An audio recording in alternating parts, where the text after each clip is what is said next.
matchs de Saudi Pro League, Kings Cup et de l'équipe de France Espoir disponibles gratuitement sur Twitch et YouTube Zach Dany et sur toutes les Freebox de France au canal 181. Allez, c'est parti pour cette confrontation de la 13e journée de la Saudi Pro League. On rappelle que Al Hilal a 1 point d'avance. Ils sont en tête du championnat devant Al Nasser. Le Portugais qui va effectuer ce corner, ça va être joué rentrant, c'est boxé des points par le gardien d'Al Azem. Attention, ce ballon qui reste dans la surface de réparation avec une frappe peut-être. Non, ce sera finalement un décalage à droite. Tambakti qui va centrer en force. C'est renvoyé par la défense, n'est pas terminé. Nouveau centre contré. On rentre dans la surface. Nasser Al-Dossari qui va tenter de trouver un partenaire. Mais il n'y parviendra pas. Le ballon qui est finalement capté sans problème par le gardien de cette formation d'Al Azem. Et attention, le revoilà justement. Ah non, ce n'est pas lui, pardon. Al-Dossari est au premier poteau, le centre en puissance, la frappe qui est finalement repoussée, cette première tentative, cette première grosse occasion de la part de Marcos Leonardo. Attention, on va quand même suivre cette action. Malcolm qui va centrer au 2e poteau, la remise de la tête, l'enchaînement. Il était magnifique cet enchaînement avec cette remise de la tête de Cano. Mais cette frappe ensuite de Marcos Leonardo passe complètement au-dessus des cages. Cano. Milinkovic Savic, elle est belle cette passe, quel joueur. Malcolm qui va pouvoir jouer justement sur Neves. Oh non, la frappe ratée de la part de Marcos Leonardo. Comment peut-il rater ça, Marcos Leonardo? Il n'avait plus qu'à pousser le ballon au fond.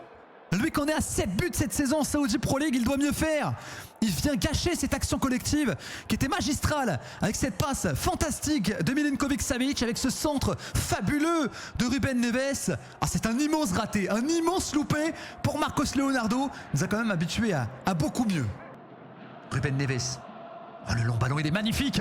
Quelle pépite, quel ballon magnifique de la part de Ruben Neves, le grand monsieur de ce match depuis le début de cette partie. Et c'est évidemment Milinkovic Savic qui est à la finition. Super but de la tête de l'international serbe et 1-0 pour Al Hilal. En une passe, Al Hilal vient déverrouiller le bloc adverse. Une superbe passe de Ruben Neves. Ah, je vous parlais notamment de Ruben Neves depuis le début de ce match. Il vient déposer une galette sur la tête de Milinkovic Savic. Elle est monstrueuse, cette passe de Ruben Neves. Et puis derrière, l'appel de Milinkovic Savic. Et je vous en parlais tout à l'heure. Savic est un joueur qui sait tout faire.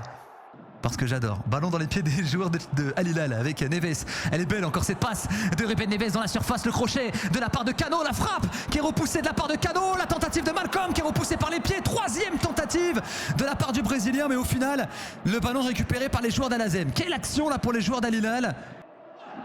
Et ballon côté gauche. Elle avec Nasser Al-Dossari qui va pouvoir trouver son homonyme.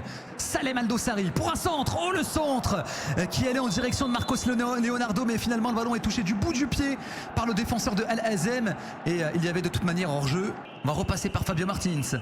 Le bon crochet de la part du numéro 10 de cette formation. Ah, techniquement il est au niveau, mais il va falloir qu'il arrive à trouver une ligne de passe. Ouais, finalement ça n'a pas servi à grand chose. Il a quand même conservé le ballon. Et le ballon va circuler à droite avec une frappe. Oh là là, le missile repoussé finalement par le gardien d'Al Hilal. Et ce sera donc la fin de cette première période. 1-0 pour la formation de Al Hilal. C'est parti pour la seconde période. Al Hilal qui mène 1-0 grâce à un but de Milinkovic Savic. Al Hilal qui continue sa très belle série de matchs sans défaite. Marcos Leonardo qui hésitait peut-être un petit peu trop longtemps. Il va quand même réussir à trouver Malcolm. Malcolm qui retrouve son acolyte. Marcos Leonardo, le centre dégagé finalement par la défense de Al Azem. C'est pas terminé. Cano qui va pouvoir trouver Ruben Neves. La frappe!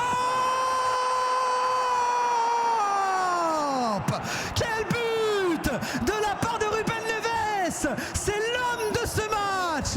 Exceptionnel! Ruben Neves! Il nous avait offert un ballon de but fantastique pour Milinkovic Savic en première période. Et là, il vient nous décoter une frappe exceptionnelle. Une barre rentrante qui permet à Al Hilal de creuser l'écart. Waouh! Quelle frappe de la part de Ruben Neves! Barre rentrante! Un banger absolu! Et Al Hilal mène 2-0. Mais quel joueur! Quel joueur ce Ruben Neves! Ah, il nous régale! Malcolm qui va s'en charger, le coup franc, oh là là, c'est dommage, c'est repoussé par le gardien adverse Varela, mais Malcolm était pas loin de marquer un 3e but pour son équipe. Il avait choisi le côté ouvert Et derrière, le super barré de la part de Varela. Il a une coupe de dingue quand même. Il a une coupe de dingue quand même, faut le dire. Attention, ballon pour Darwin Núñez dans la surface. Oh mais non, Darwin Núñez qui était de toute manière hors jeu mais qui rate une belle situation là devant les cages. Ruben Neves pour le centre, la tête de Malcolm. Aïe aïe aïe, attention, la tête de Malcolm qui passe à côté. Alors est-ce qu'il voulait la tenter ou alors est-ce qu'il voulait chercher Darwin Núñez au deuxième poteau? J'ai plus la sensation que c'était la deuxième option. J'ai l'impression que Malcolm a cherché à offrir ce ballon à Darwin Núñez. Alors de toute manière il était hors jeu, le Brésilien, et sa remise de la tête n'était pas précise.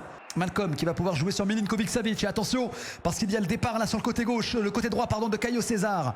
Caio César en possession du ballon. Caio César qui va déborder le centre et Darwin Núñez qui va marquer sans effort. C'est un contrôle qui permet à Darwin Núñez de rajouter un troisième but. Il a raté son contrôle. Elle est là la vérité. Darwin Núñez rate son contrôle, mais le ballon franchit la ligne et il a quand même le sourire, le Uruguayen, parce qu'il permet à Al Hilal de marquer un troisième but dans cette rencontre. 3-0 pour Al Hilal. Ce n'est pas une frappe. C'est un contrôle raté de Darwin Núñez qui termine au fond. Enfin, je crois, hein. On va revoir. Caio César qui fait la différence sur le côté droit. Et oui, clairement, Darwin Núñez qui à aucun moment a voulu frapper. Et ça montre qu'il n'est vraiment pas en confiance. Il rate son contrôle et avec un petit peu de réussite, le ballon finit par franchir la ligne parce que le gardien était pas du tout bien positionné.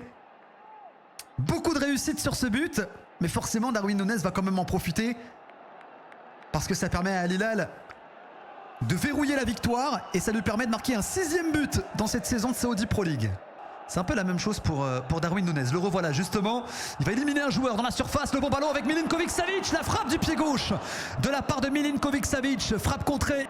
Corner qui va être joué court. Malcolm qui va repasser en retrait. On va jouer à gauche sur Ruben Neves. Et fin de cette rencontre. Victoire 3-0 de Al Hilal face à Al Hazem.